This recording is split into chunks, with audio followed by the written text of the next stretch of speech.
कश्मीर की ही तरह बांग्लादेश में भी अब हिंदुओं के खिलाफ हिंसा भड़की हुई है और उस पर भी पूरी दुनिया चुप बैठी है।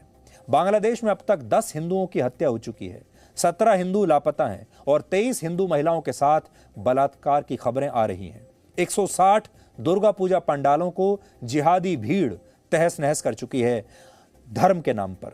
15 से ज्यादा मंदिरों में तोड़फोड़ और आगजनी हुई है धर्म के नाम पर।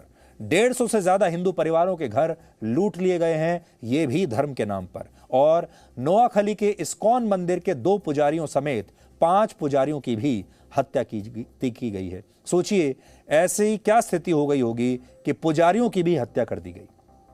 लेकिन इसके बावजूद मानवाधिकारों के सर्टिफिकेट बांटने वाली तमाम अंतर्राष्ट्रीय संस्थाएं इस पर भी बिल्कुल चुप बैठी हुई हैं। अल्पसंख्यकों के अधिकारों की बात करने वाले देश और नेताओं ने इस पर अभी तक कोई प्रतिक्रिया नहीं दी है। यानी अगर किसी और धर्म का जो व्यक्ति है वो अगर हमारे देश में माइनॉरिटी है, अल्पसंख्यक है, तो उसके बारे में सब कहते हैं। लेकिन अगर कश्मीर में हमारे ही देश के हिंदू अगर अल्पसंख्यक हो जाएं या बांग्लादेश में हिंदू अल्पसंख्यक हो जाएं, उनके हितों की बात कोई नहीं करता। इसका मतलब अल्पसंख्यकों की जो डेफिनेशन है वो कहीं ना कहीं उसमें कुछ समस्या है। और यहां तक कि हमारे देश के विपक्षी नेताओं के पास भी अभी इस पर कहने के लिए कुछ नहीं है। वर्ष 2008 में जब दिल्ली के चर्चित बाटला हाउस एनकाउंटर में 2 आतंकवादी मारे गए थे, तब पश्चिम बंगाल के मुख्यमंत्री ममता बनर्जी दिल्ली तक आ गई थी, दिल्ली पहुंच गई थी और उन्होंने इसे मानव अधिकारों पर सबसे बड़ा हमला बताया था। उन्होंने कहा था अगर ये एनकाउंटर फेक साबित नहीं हुआ तो वो राजनीति छोड़ देंगी। लेकिन ना तो उन्होंने एनकाउंटर सही साबित होने पर राजनीति छोड़ी और ना ही बांग्लादेश में हिंदुओं की हत्याओं पर आज तक कोई दुख जताया है। सोचिए अगर भारत के किसी राज्य में किसी मुस्लिम समुदाय के व्यक्ति को कुछ लोग मार डालते या किसी मस्जिद में जाकर कुछ ऐसी हरकत हो जाती तो तमाम अंतर्राष्ट्रीय संस्थाएं, पश्चिमी देश और हमारे ही देश के विपक्षी नेता और मीडिया का एक वर्ग, आप सोचिए क्या करते। ये नेता भारत में अल्पसंख्यकों को खतरे में बताते, संविधान और लोकतंत्र को खतरे में बता देते, अंतर्राष्ट्रीय संस्थाएं भारत में लोकतंत्र और मानव अधिकारों को खतरे में बताती और ये पश्चिमी देश भारत के खिलाफ दुष्प्रचार करते। ये जितने भी सर्वे करते हैं उनमें भारत की रैंकिंग को और नीचे कर देते। लेकिन जब बात बांग्लादेश की आती है और वहां पर हिंदुओं की हत्या की आती है तो सब चुप हो जाते हैं। बांग्लादेश के 16 जिलों में अब भी तनावपूर्ण हालात बने हुए हैं और वहां हिंसा बिल्कुल पाकिस्तान के मॉडल के तहत हो रही है, जिसका मकसद है हिंदुओं को वहां से भगाना और उनकी हत्या करना। और ये वो ताकतें हैं जो ये भी चाहती हैं कि भारत और बांग्लादेश के जो संबंध हैं अभी वो आपस में बिगड़ जाएं। बांग्लादेश की हिंसा की जड़ों में इस्लामिक जिहाद है और वहां इस जिहाद का सबसे बड़ा ठेकेदार है जमाते इस्लामी। यही संगठन बांग्लादेश में हिंदुओं को चुन चुन कर मार रहा है और सुनियोजित तरीके से हिंदू मंदिरों, धर्मगुरुओं और संस्थाओं पर हमले हो रहे हैं। इस समय पूरी दुनिया में 80 से ज्यादा संगठन ऐसे हैं जिनका मकसद जिहाद के रास्ते कट्टर इस्लामिक मान्यताओं का प्रचार करना है। और ये सारे 80 के 80 संगठन वो हैं जिनकी जड़ें, सबकी जड़ें एक ही जगह हैं, वो है पाकिस्तान। और बांग्लादेश का ये संगठन भी इन्हीं में से एक है, इसकी जड़ें भी पाकिस्तान में है। इसलिए आज आपको इसके बारे में जानना चाहिए कि बांग्लादेश में जो हिंसा हो रही है हिंदुओं के साथ, इसके पीछे असल में है कौन। जमाते इस्लामी की स्थापना अविभाजित भारत में हुई थी वर्ष 1941 में, यानी आजादी से पहले। सैयद अबुल अला मौदूदी ने इस संगठन की नींव रखी और वो एक इस्लामिक स्कॉलर थे।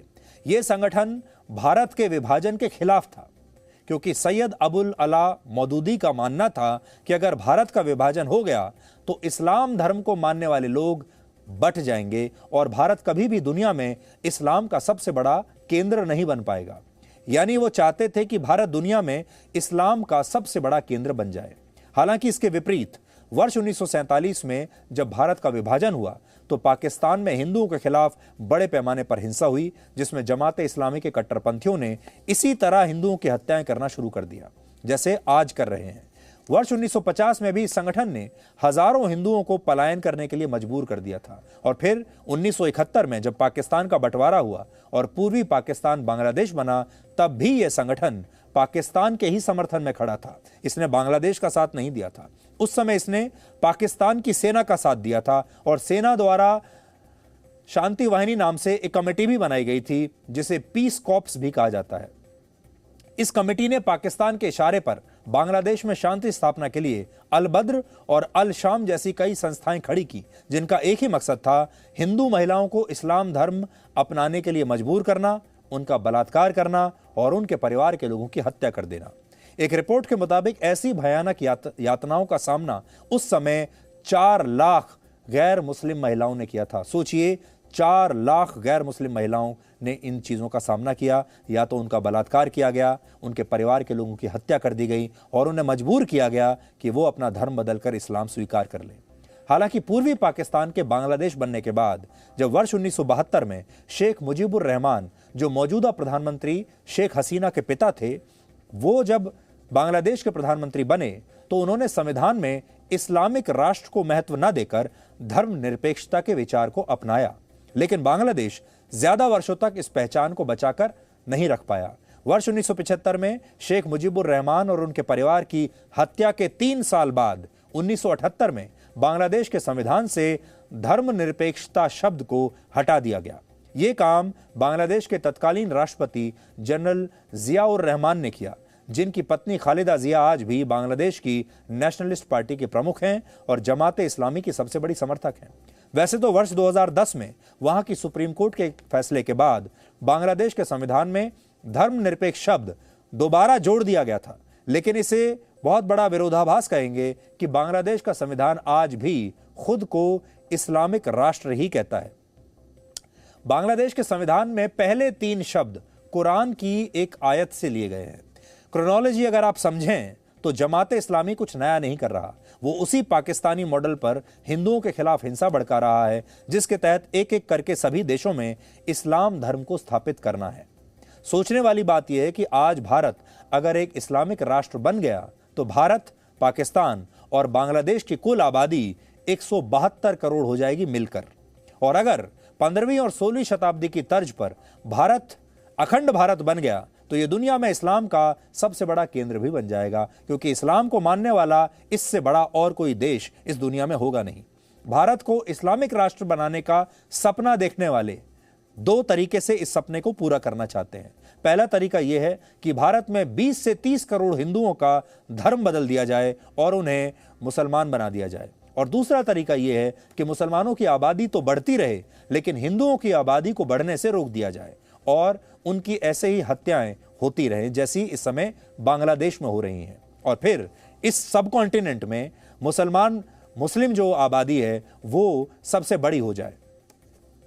इसे आप चाहें तो आज कुछ आंकड़ों से समझिए, और आंकड़े कभी झूठ नहीं बोलते, इसलिए आंकड़े देख लीजिए, क्योंकि बहुत सारे लोग हम पर भी आरोप लगाएंगे, लेकिन आप आंकड़े देखिए, आंकड़े क्या कहते हैं।